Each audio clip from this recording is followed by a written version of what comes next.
Hey everyone, we're back with another wonderful episode of It's a Wonderful Podcast. Nolan is very, very excited about this week's episode.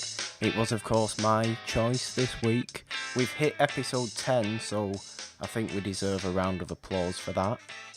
Do we not give ourselves a round of applause for that? Nobody else is. I'm not so sure if I should give you a round of applause for this movie, though. Why? Oh, don't be cruel. There's no need for that. But yes, what I chose for this week's film was Witchfinder General from 1968, because I wanted to instill a bit of Vincent Price into this show, and this is a weird one in Price's resume. It's a great film, and it's quite unlike any film we've actually done, or probably will do, to be honest, just because of the nature of it. But I know this was Nolan's first time watching it, and I also know that to potentially confuse any American listeners, I believe it's not called Witchfinder General in America.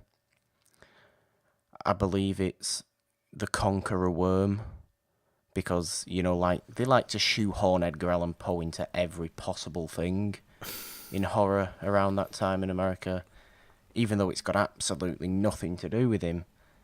But I don't think it's called Witchfinder General in America. But Nolan, first impressions on Witchfinder General. Morgan, I love you, but I know you do. You do. Fuck you for making me watch this. Why? Why are you so offended? This should not be going the way it's going right now. I'm not offended, but this is such a strange movie, and I barely know if I even liked it or not, but I appreciated the craftsmanship behind it, and like the story was pretty cool, and like one of our friends, Kimber, she loves movies about villains. I feel like this is something that would be way up her street, a little bit more so than mine. You can be damn sure this is up Kimber Street. I think that goes without saying. Look, I know it's a bit of a curveball considering what we've done in these first 10 episodes. I'm fully aware of that fact. But I wanted to do something a bit different, and it's a film I really like. I know. Not in the sense that I actually enjoy watching it, because it's quite horrible. But It's an understatement right there. But people who know me know I'm a big horror guy. This is just violent and nasty, and it does take a certain type of person to like that stuff. Nolan, you are clearly not that person. It's not so much that I didn't like it, like, from a craft structure, it's beautiful. Some of the scenes, they're shot to disturb you, and it does that effect, but it's just that I find disturbing things disturbing. And I do not. I wouldn't want to go back and be redisturbed. Like, there's an example I can use now.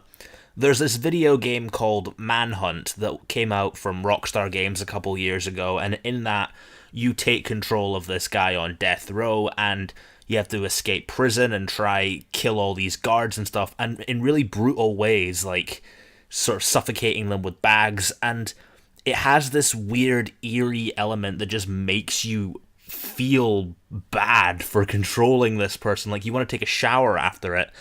This movie gave me that feeling, and I'm sure maybe that's part of its appeal for you, but I don't know. This isn't really something I can see myself rewatching, but I do respect what went into it. Okay, I understand that. I definitely understand that. Obviously, this isn't a film that you can recommend to people who are faint of heart or anything like that, shall we say, because it is brutal, horrendously so. Oh yeah. There's that 5 to 7 year period of the late 60s, early 70s, where exploitation in film was just rife because people were just trying new, wacky, different things and just pushing boundaries as much as possible. I mean, you saw that sort of in horror anyway around this time, and even before. There's always a lot of blood. Even if you go back to the late 50s, there was always a great deal of blood shown in horror, and that was its appeal. But what horror sort of evolved into in the late 60s and early 70s, especially in Britain, and this is a British film, was the tiny little subgenre of folk horror, which The Wicker Man also falls under. Of course, The Wicker Man is essentially... I don't know. They're not... They are both to do with religion, heavily. And religion's always a main part of horror anyway, more so in folk horror. But I think that the term folk horror just personifies it really well, because it's always in some sort of really rural place. And both The Wicker Man and Witchfinder General, they're always really rural. Some guy comes in who is unfamiliar with that territory, and in the case of The Wicker Man, completely fails, and in the case of Witchfinder General, completely succeeds in what he's doing. But that's sort of two sides of the same coin, because you're following who is the quote-unquote hero of Wicker Man, and the quote-unquote villain of Witchfinder General, and that is Vincent Price, who is just terrifying. He is, and I'm definitely going to give him props for that. He's got one of those sort of... He always has a presence whenever I see, like, a Vincent Price thing. Like, even when you look at stuff like House on Haunted Hill and things like this, and hell, even his appearances on the Scooby-Doo cartoons. My favourite, of course, The Haunted Palace with Vincent Price. He's got a presence about him, and he is extremely menacing. In fact, I'm surprised he never ended up playing like a James Bond villain in his time, because I think he would have been perfect for that. But I can see where in this how Vincent Price might have influenced a lot of actors that we know nowadays. Like, one that immediately sprung to mind for me was Daniel Day-Lewis, because this was almost exactly like Daniel Day-Lewis's character in There Will Be Blood for me. Funnily enough, we brought up Kimber earlier. That's what me and her talked about on Movies and Me a couple months ago. So it's funny that I can make that connection, and it's got a kind of There Will Be Blood vibe to it as well. Please elaborate on that, because I'm very interested in this whole point. Well, it goes back to what you were saying. There's no real hero in this story, and not by the end, but you are presented with Marshall, or whatever, Corporal Martin, whatever his rank in the army is. He's sort of the poster boy hero. We should also explain that this film is set in the English Civil War in 1645, and that part I love is about Vincent Price coming into town witch hunting. Pretty much it. That's all you really need to know. And witchcraft has always interested me in fiction, because there's so many different ways it can be explored. You can have it be fun, like in the Harry Potter movies. You can have it be horrifying, like in The Witch. Or you can have it in this movie where it's a mix of horrifying and downright sad, because the opening scene of this, there's a woman who I presume was a witch, or was accused of being a witch, just being dragged by her hair through the street, and it was unsettling to look at, and something about the hanging scene with her, it looked so freaking real, and for a movie from the 60s, like, bloody hell, I'm gonna have nightmares about that for a while. What that opening scene does really, really well, though, is set up what you're in for the next 80 minutes. Oh, yeah. it starts you with that and says, so, "Oh, okay, this is what I'm watching right now," and you just like you can go one or two ways. You can go, "I'm into it," or "No, turn it off, go," and we I The, think we're very different. Even though you did stick on and watch it, but I don't think you would have done if you hadn't have had to do it for this. I probably would have just watched it once and been like, okay, that was an experience, but this isn't something that you throw on for like a first date movie or something like So, that. well, it depends who your first date's with. If your first date is with someone who really appreciates Vincent Price and doesn't get disturbed by this kind of shit, go ahead. If she wants to watch Mean Girls, don't offer this as a replacement. Hi, what do you want to watch, dear? No, we're not watching that. We're watching Witchfinder General instead. You'll like this. And then Traumatized for weeks. the next day ends in divorce, breakup, and likely a restraining order. Maybe not a restraining order. I mean, I've not done anything. Blame Matthew Hopkins. I've not done anything. But the thing that really impressed me the most about this was there's something about these old movies that we've been watching where they feel like if they were on the stage, they would work just as well because it's presented with very theatrical sounding dialogue, like theatrical performances, and you can tell each actor is really committing to them really well. And, you know, that's something that always impresses me when I go back and watch classics. Oh, yeah, absolutely. To an extent, film has lost its theatricality. There's a few nowadays that do, but it's very rare. And it does make me appreciate it more when it is shown in today's films. It's almost why I do like because older stuff. Because it's weird, I know. And whenever I say this to people, I like to know I'm watching a film when I'm watching a film. Mm-hmm. I don't watch a film for it to be a projection of real life. So you wouldn't watch a Boyhood film. or like any Richard Linklater film? No, I like stuff like that. But what I'm saying is that I like being aware that there are actors on screen and someone behind a camera, and things have been thought out, and everything has been put together. I get what you mean. You know, You'd probably 'cause I'm really sure we like spoke theatre about then. this. I probably would like theatre if I went more, but I don't go. But yeah, I like knowing that what I'm watching isn't real, basically, which is kind of weird compared to most film fans I've come across that very much so like to be, or like to believe for an hour and a half that what they're watching is real.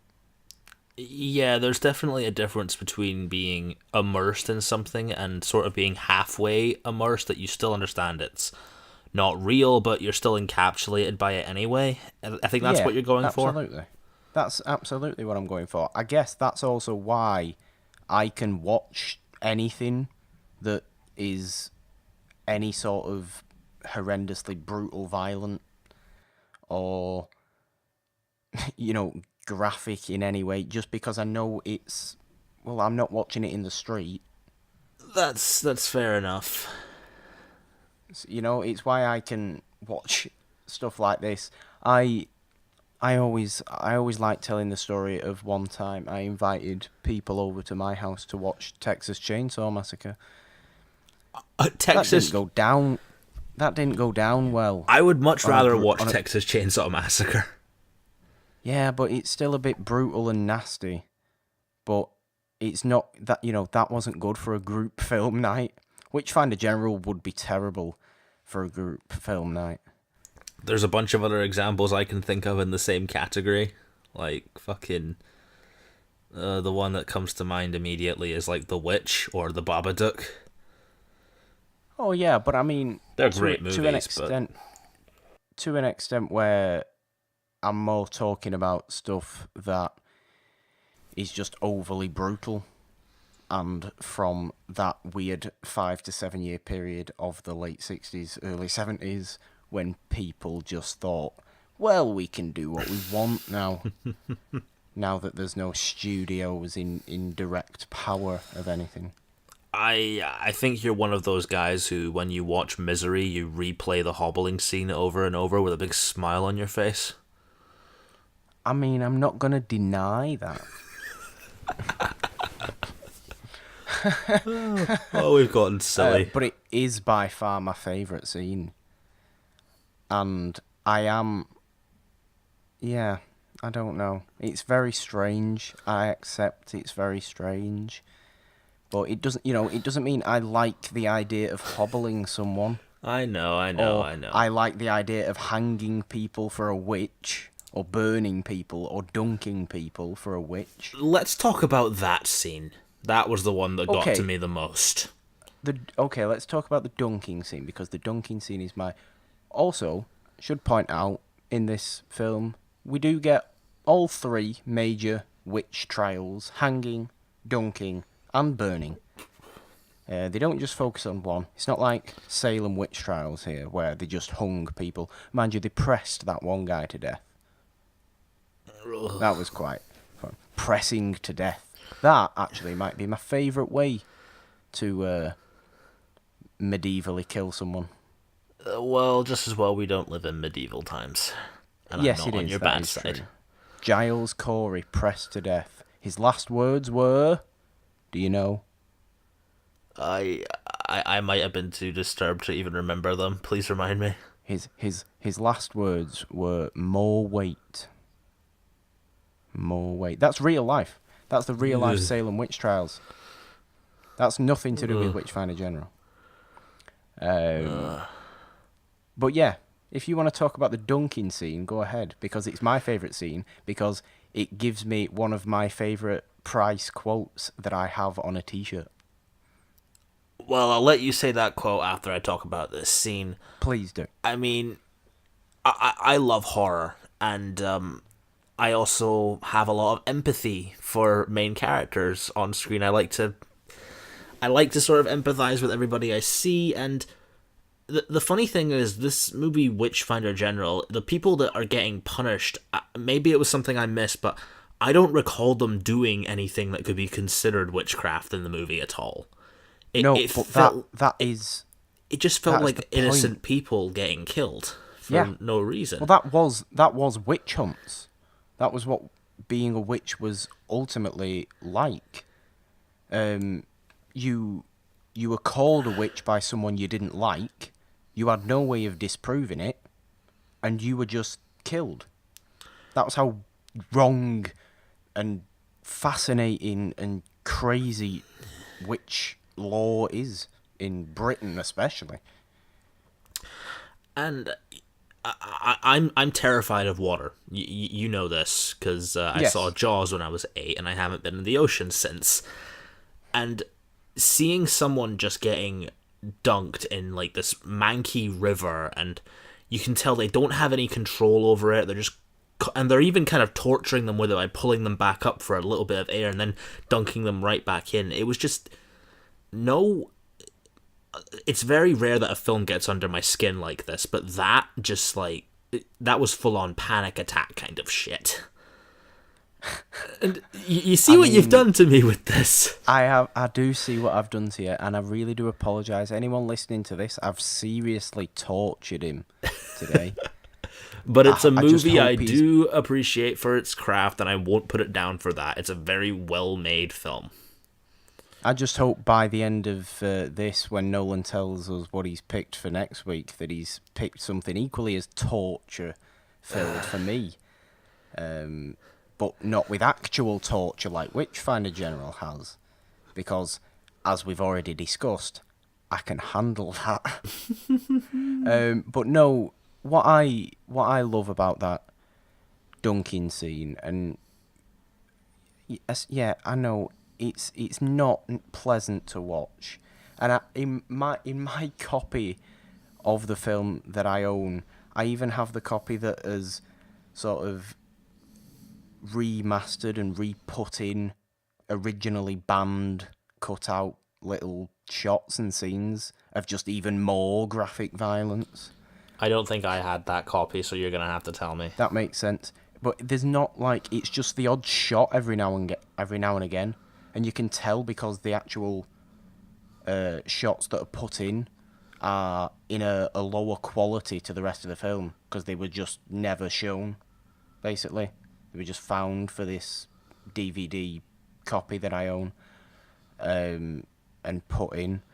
And the dunking scene has a couple where it's just go like on. people's horrendous bloody faces. It's really unpleasant. But my favourite part about the dunking scene is it's the simplest technique of camera. It's just framing Price in the low angle shot, just to make him look huge and just in complete and total power. And it's such a simple thing that people, the camera, cinematographers have been doing for a century. But it just works perfectly. And then the immortal line, "They swim, the mark of Satan is upon them.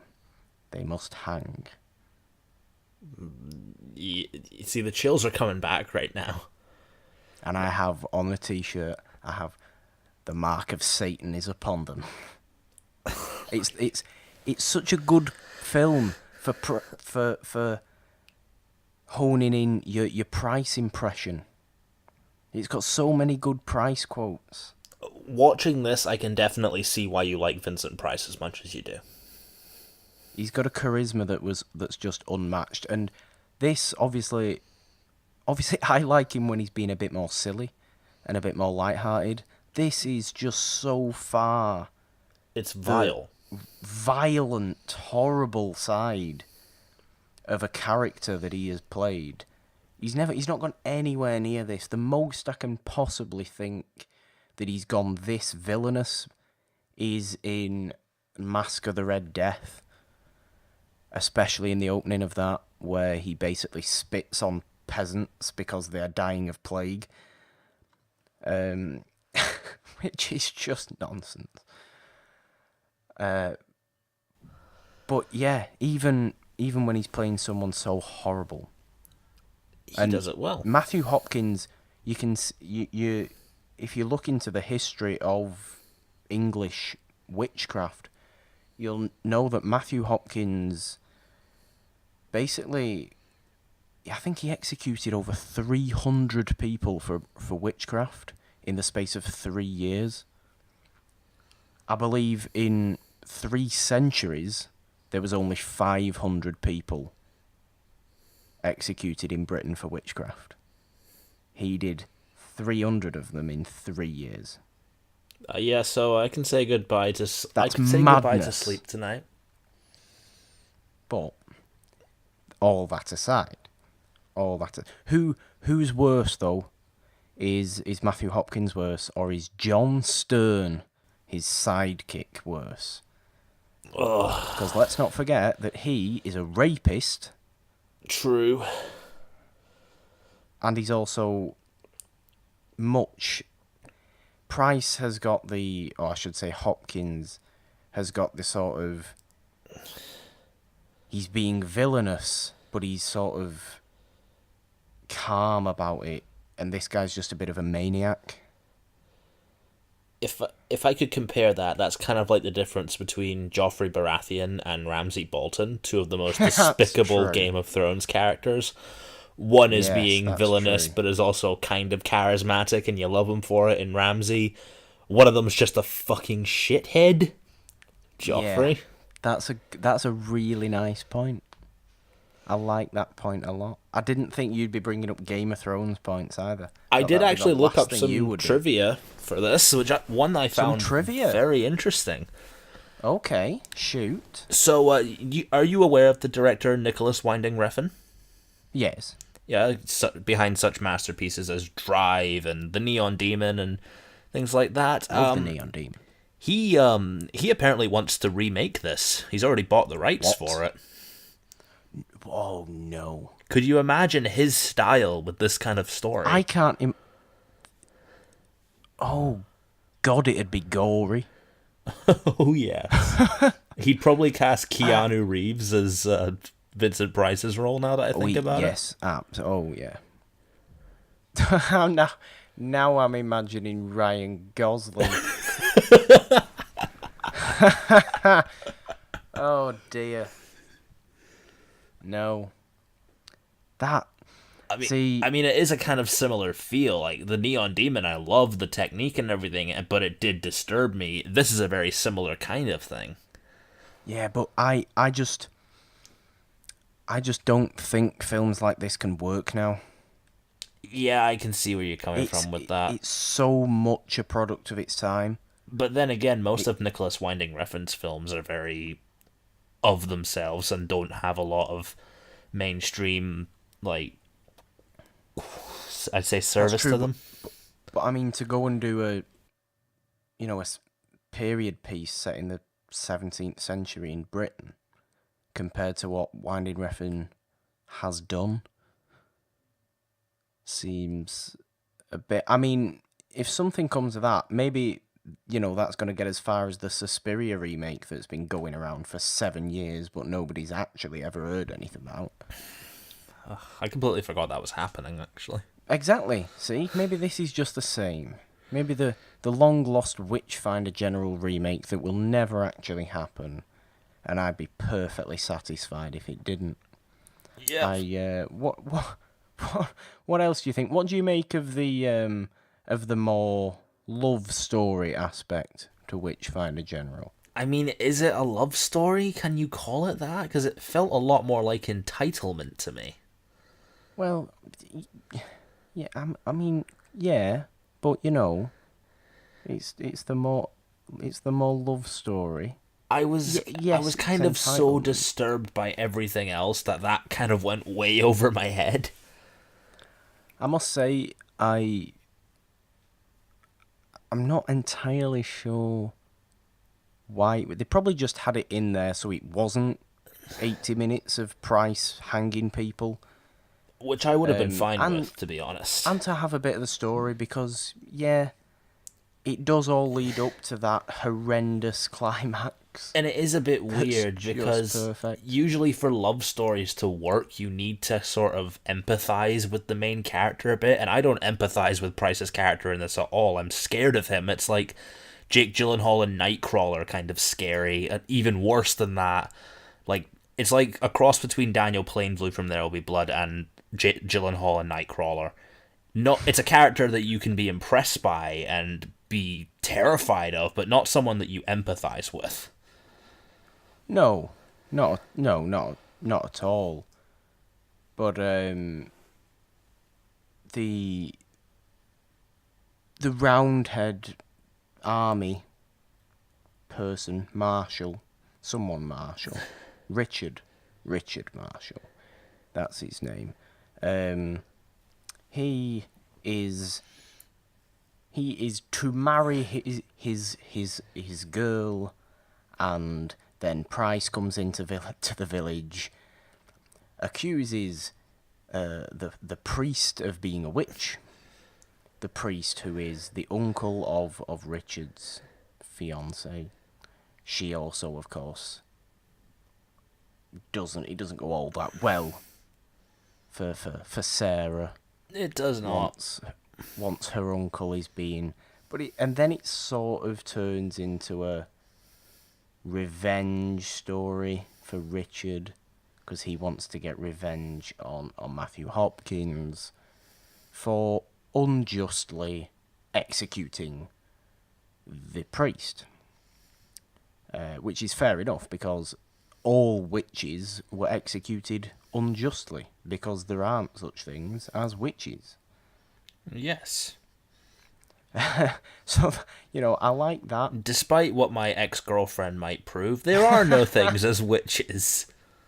Apart from in, like, Harry Potter. Well, yes, but they're good witches. Much different type of witch. Got absolutely nothing to do with Satan. Jesus, I mean, fucking Price in this movie would make Voldemort his little bitch. Price? Matthew Hopkins versus Voldemort. Who kills more witches? That is a fantastic argument. That is going to be our poll for this week. Fantastic. Nolan, as I'm putting this poll out, I've just mentioned that this turns into somewhat of a revenge tale. Where does this story end up once we get to the end of the film? I mean, the climax is sort of like everything it's been building up to just comes out in like glorious rage, and you have both the sidekick and Vincent Price's character just battling it out in such brutal fashion. Like it's not like if it's not just more, it's more than just like a battle of wits and stuff. It's full on bloody, no holds barred violence. Like they could be shooting each other, they could be punching each other, they could be hitting each other with fucking axes. It's That's just, my favourite part. You feel so much for it. But it's horrific. Like, I expect in your copy as well, the axe isn't shown as much as it would be in mine. No, I think there was like 2 shots of it in my copy. I don't want to see Vincent Price getting hacked to pieces by an axe. That's horrific for me. I can't deal with that. That is the worst part of this film for me. I was just like, oh God, no. Don't do that to him. There's no call to bring an axe into play. I'm sorry. He might have been horrible to you. You're not like... Yeah, because John Stern is doing all that weird stuff with the knife in people's backs and... Yeah. Confess, and... Yeah. When a lot of this film is also set in very dank jail cells, it's got a really dirty feel to it, which also, like you said before, the craft of it is just perfect for what it is. Yes, and I would actually not so much like to see this as a remake as such yet. I would love to see this brought to the theatre. I think it would be perfect. Maybe you should try directing it in the theatre. Have you ever thought about doing that? If I get any connections in the theatre and someone wants to do Witchfinder General, sure. Would you... That's a pretty dark play. I mean, I've seen very dark plays. That's no children allowed in this play. Oh, no. But then again, I saw Misery and The Woman in Black live on stage, and those were fucking horrifying. Is there something about the theatre where there's not like a... I think for some plays there will be, but it'll be like a 15 plus, because, they can't show as much graphic violence in a theatre just because, reality. Well, yeah, that's true. That's true. But I could definitely see this vibe working for a stage play. You couldn't get anybody to replace Price. You just couldn't. Just go to your local drama school, ask the teacher. He's probably thinks he's going to be like a Price type. But a Price, no one's a Price type. The man is priceless. Yeah, that's priceless. True. That's an old pun. I can't believe Vincent Price never played a James Bond villain. That would have been so perfect for him. What sort of Bond villain? I think he would have been a great honestly, I would have loved to see him as Blofeld. Price. I think he would have added a lot of menace to that. No. Or like his doctrine. No. Let's just all remember what happened the last time Price played a bald-headed character. He spent the afternoon throwing eggs at Batman. We can't have Price playing a bald-headed character in a grey costume. But more or less, I don't think there's a specific character he could play, but he's got that kind of presence where I could see him being a very menacing James Bond villain. He was doing far too much glorious stuff in the horror genre. What is also quite strange is that this is a British film and Price is in it only because it's got an American distributor. Man, there's a lot of trivia with this. I am sure that the director of Witchfinder General did not want Price and was quite horrible to him on set. Like, how can you be horrible to someone like Price? But Maybe it's to get him into the mind of the character. I'm maybe, not sure. maybe. Some directors can be total shitheads. Just look at Stanley Kubrick. I mean, there's the debate, and there's the debate right there. If it works to aid the character, should a director be horrible to the cast? I mean, my viewpoint on that is a completely different story. I think if you have to emotionally torture the people you work with in order to make your art work, then that's a sign to me that your art wasn't that good in the first place. But hey, I've been proven wrong in the past. I mean, I know that's a big reason you don't like The Shining, or you don't care for The Shining one of the as reasons. much as obviously the book. I completely get that. It's a argument I go back and forth on all the time. On the line that directors can cross sometimes into, and I'm not saying that happened at all on. This is a bit of a tangent. I'm not saying that happened at all in Witchfinder General, but I know that directors, obviously Kubrick, well known for it, going past the line of acceptability in order to get his actors to do what he wanted them to do. Yeah, and if you like that kind of stuff, despite it, if you like the art, that's fine. I'm not going to say you're wrong for it. That's just my personal view on how directors should work. I mean, look at people like nowadays, like Ava DuVernay, who's so respectful to her cast and the people she works with, and it feels like working with her would be a great time, and you'd also make something really good out of it. I don't think you should have to resort to doing that in order to make a movie work. It shouldn't be like a go-to example of how to be a good director, and I feel people take away the wrong message from it. Yeah, not at all. I'm completely. I mean, just look at Josh Trank. He was a complete asshole on his set, and it didn't turn out so well for him. I also forgot he existed, but we're not talking about him, are we? We're talking about. Yeah. Is there anything that you actually like? I know you said you appreciated the way this film was made. Is there anything you actually liked in Witchfinder General? Yes, the dunking scene, Price's performance, the opening scene did a great job of establishing the whole tone. I think that was really well done, and just the ending scene, it had this weird thing of sort of sticking in my mind, like I replayed it a couple times before we started. Okay. And it's just like his sidekick. You said his name was John. John right? Stern, yeah. John Stern, and after Vincent Price's character has been killed, he's just going fucking crazy. Yeah. It's like a holy shit, what have I done moment, and the movie just ends with a scream. Yeah. And usually when I always judge a film based on where it starts and where it ends, so I can see if there's been any like good character growth or like emotional story growth.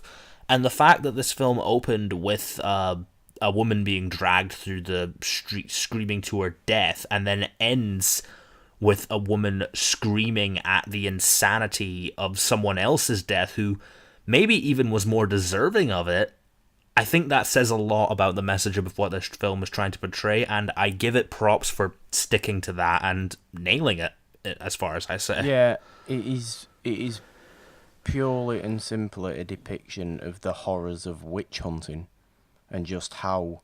It's a true horror film. It is. It really is. It's not... there's no masked killer going around killing teenagers. This is real life horror, because this was actually happening centuries ago. And it's awful to think that people could get away with executing hundreds of people for witches because they were claiming to do the Lord's work. Yeah, it's... And that is it. That's all the justification they needed. I don't think I hated this movie at all, actually. I think it's something that I wouldn't mind rewatching somewhere down the line, but it's not something I'm going to stick in like every so often like I do with a couple films I rewatch. I mean, even me, it's not something you can exactly watch a great deal. But whenever I do always find myself. Firstly, it's nice, not nice, but cool to see Vincent Price playing someone so despicable. For Yeah. me, at least. And also, whenever I'm in a witchy mood, it's a good one to put on. Because I'm a big fan of the history of witches and witchcraft in Britain. Here's the difference between me and you. When you're in a witchy mood, you put this on. When I'm in a witchy mood, I either read Sabrina comics or watch Harry Potter. Well, I'll either put this on, I'll put like the Crucible on. That's Daniel Day-Lewis. Crucible, that's the Salem witch trials, or I'll put like The Witch on, or something that's just heavily religious and is about like quote unquote real witchcraft. Not that that ever existed, but you know what I mean. I mean, Witchcraft in the real world. I find the Wicked Witch in The Wizard of Oz scary. She's nothing compared to the people in this. I would like to see a battle between Matthew Hopkins and the Wicked Witch of the West. What would he do there? He'd be using the axe to chop away all the flying monkeys. Oh, dear. And you know what? I'll just get it out of the way. You know what would have lightened this film up? Shrek. Shrek. Shrek in Bad. which... Do you know what? That is the worst Shrek mention that you've done in 10 episodes.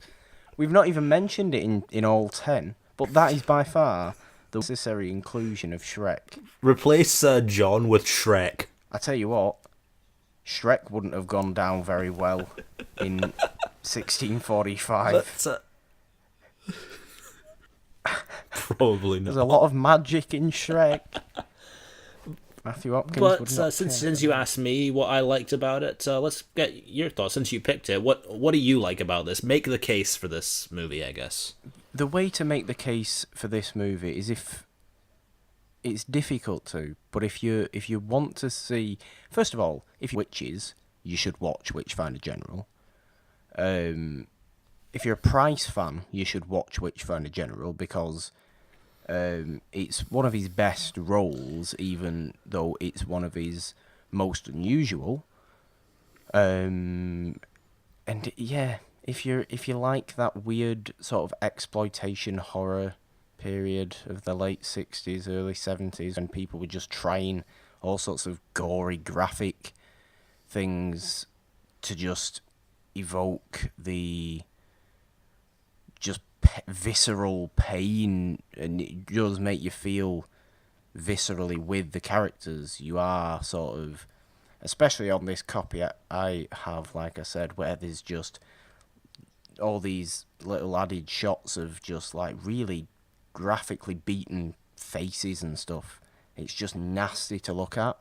But if you're weirdly into that in watching films, and there wouldn't be films like this if people didn't like that, or people didn't like watching films like that. Obviously, nobody likes that. That would be ridiculous. We're not. I promise you, I'm not violent in any way, and Nolan can testify. You are probably the least violent person that I think know. I don't know. Okay, I just don't know. All I'm going. Witchfinder General, if you think you can handle it, because believe me, I don't think many people could, just because it's that nasty. You know what the worst part about it was? What? Well, I went to Aldi earlier today, picked up a nice roast chicken and made it for me and my brother. I had that before I watched this movie, and fucking hell. You didn't throw it up, did you? No, but I could have. I'm very glad you didn't throw your chicken up after watching Witchfinder General. That would have been a really bad way to end what is a lovely film. What is really not. But yeah, like I said, there's a reason I picked this. It was because it was just so different to anything we'd done so far. I'm sure we'll get back next week is pretty I'm different sure we'll too. get back to the nice romantic films soon. Nice, fun, old school lovely, lovely stuff soon. Maybe even next week. So why don't we go into that now, Nolan? What have If you got for us? if you are if you're good at picking up on clues, I've been dropping hints to what we're doing next week. This whole episode. Well, you mentioned the Wicked Witch of the West. It's not the Wizard of Oz. Oh, it's not the Wizard of Oz. That would be strange doing two witch-based films in a row. I have honestly. There is I a have person not been... in it that you could consider a witch, but she's not a witch. Wait, I've not been very observant. I don't think. I have absolutely no idea.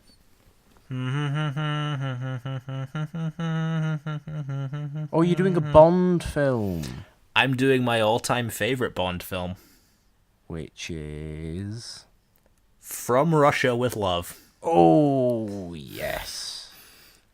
I will I stand like by. It is the best made Bond film of all time for me. I like it. Okay, let's delve into Bond. Good old very Mr. much Connery. Yeah. Robert Shaw. Oh, you've done it now. You've got me talking about Robert Shaw. I'll go on for 3 hours about Robert Shaw. Yep, and it's about time we did some James Bond on this show. Well, yeah. Bit of old Bond. Never. It's nice to revisit some old Bond every now and again, even if it's questionable in its sexism. Yes, Highly questionable. And I bet we will be talking about that as well. Well, I would assume so. That's a part of Bond is his sexism, isn't it? So Yep. it's probably going to be a good discussion point. But I know we haven't been going so long on this episode. I think this is our Decent shortest length. episode.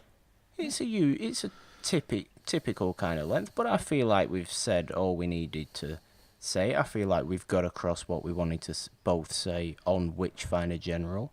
Yeah. I've given my viewpoint, you've given your drastically different viewpoint. We've been over a few highlight scenes. We've talked about what was good, what was bad. Tell anyone that doesn't know what we did on Monday. On Monday, we were invited on another lovely talk show hosted by our friend Troy Loxton, and we've mentioned him a lot, Raul Rodriguez. Raul, hey Raul, we love you, we don't, we hate you. No, we spoke about like A Quiet Place, and I briefly talked about blockers before I got on to criticizing Raul for not reading books. And we just had a good fun time. We'll probably have the link in the description for this. I'd love to go back to the Monday show. Honestly, Troy's a really funny guy, and so is Raul. Yeah, I'd love to go back there. They're both lovely.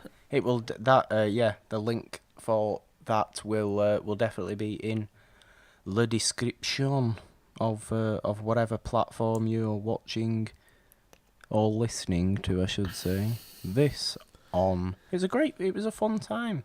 It really, really was. Other plugs for Nolan. I know he likes plugging his groundbreaking video essays. I wouldn't call this one groundbreaking, but I think it was necessary. I said this last week. There wasn't enough white guys on the internet talking about The Last Jedi, so I've joined that crowd.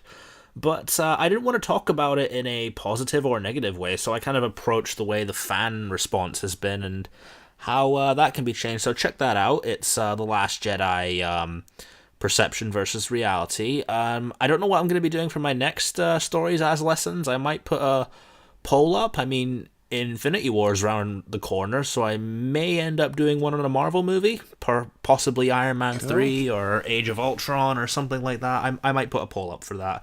But I also hear, speaking of creepy horror, you have been getting right into the old audiobook readings of classic ghost stories. Well, we all know by now that I like reading ghost stories and putting those readings on the YouTubes. There's another one of those out yesterday, as you're listening to this on Friday. If you do listen to it on Fridays, you might listen to it next Thursday. In which case, you might be listening to it tonight before you go to sleep, just like I do. Who who the hell knows when you're listening to this episode of It's a Wonderful One. But yeah, new ghost I bet stories there's someone out. listening to it in the bathtub, and it's probably Raoul. Raoul, if you're listening to this in the bath, please do not tell us that you are in the bath. Or send selfies. Certainly do not do that. Oh dear God, that image is now in my head and I have to sleep soon. But yes, Well, that's, you know, if you that, can handle Witchfinder General, you can handle that. I don't think so. I think it. Sorry, Raoul. This is even worse than what we were saying on Monday. Calling him out for being racist. But yes, I love this show. As we all know, twice a week, new ghost story readings out on the Purple Dawn YouTube channel. Just search Purple Dawn on YouTube, you'll find it. And yeah, keep checking out this show. Check out the other ones we've done. We're on 10. Let's make it to 100. Yay! Hell to the yeah, boy. And if you are not on YouTube, if you are on audio only, please rate and review, and be nice if you want to be nice. You can be horrible if you want to be horrible. It's still a review. If you are on YouTube, please sub to the channel and go on over to the featured channels where you will find my channel and Nolan's channel, and watch all the good stuff on there, where you will find Nolan's video essays, my ghost story readings, and a bunch of other stuff. I am on the Twitters at the Purple Dawn with a 3 instead of the E in the, because Patrice Evra. At NolanD27, and you can also find me at Stories as Lessons. And speaking of which, I did mention Kimber at the beginning of this episode. She made a nice special appearance in my latest video essay, along with her fiancé Tom Bennis, which was quite lovely. So go check that out. We'll plug at Kimberbatch OSP at Oddshape Panel. Go and check out Oddshape Channel as well on YouTube. They are both glorious people, and I am their wedding officiant. So yes, Nolan, it's not your episode technically, but see us out. And if you like this episode, then we'll see you next week for some good old Bond. And until then, goodbye. Name's Bond. James Bond. Bye guys.